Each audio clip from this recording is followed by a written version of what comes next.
اللہ والوں کے دلوں کی قدر و قیمت اللہ کے ذکر سے ہوتی ہے۔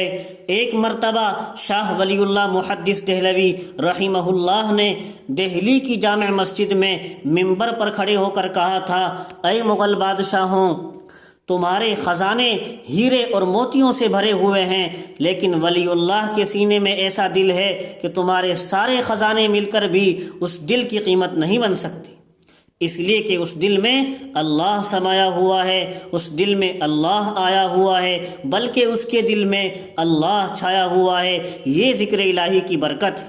ایک شخص حضرت حسن بصری رحمہ اللہ کے پاس آیا اور کہنے لگا، حضرت معلوم نہیں ہمیں کیا ہو گیا ہے، ہمارے دل تو شاید سو گئے ہیں۔ حضرت نے پوچھا، وہ کیسے؟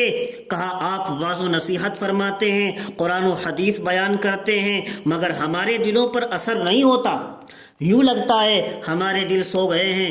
حضرت نے فرمایا، حسن بصری رحمہ اللہ نے، بھائی اگر یہ حال ہے تو پھر نہ کہو کہ دل سو گئے ہیں، بلکہ یوں کہو کہ دل مر گئے ہیں۔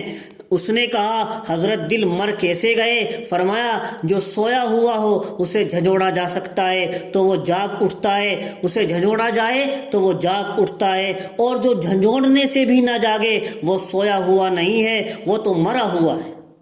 قرآن و حدیث جسے سنائی جائے اور وہ اگر پھر بھی نہ جاگے اس کا دل، تو وہ سویا ہوا نہیں ہے بلکہ وہ تو مرا ہوا ہوتا ہے۔ عبداللہ ابن مبارک رحمہ اللہ، یہ بھی بڑے محدث گزرے ہیں، امیر المؤمنین فی الحدیث بنے تھے عبداللہ ابن مبارک، لیکن اپنی جوانی میں ایک خوبصورت عورت پر فریفتہ تھے۔ ایک رات یہ امیر المؤمنین فی الحدیث بننے کا واقعہ کیا پیش آیا، یہی واقعہ ہے جو میں ذکر کر رہا ہوں۔ ایک رات اس نے کہا، میرے گھر کے باہر انتظار کرنا، میں ملاقات کے لیے آؤں گی۔ آپ سردی کی لمبی رات میں جاگتے رہے، ٹھٹرتے رہے اور انتظار کرتے رہے، وہ عورت وعدے کے مطابق ملنے نہ آئی۔ جب صبح کی اذان ہوئی تو آپ کے دل پر ایک چوٹ پڑی، آپ نے سوچا کہ میں ایک حسینہ کی خاطر ساری رات جاگتا رہا اور مجھے حسرت و افسوس کے سوا کچھ نہ ملا، کاش میں اللہ تعالیٰ کی یاد میں ساری رات جاگتا، مجھے رحمت میں سے ضرور حصہ نصیب ہوتا۔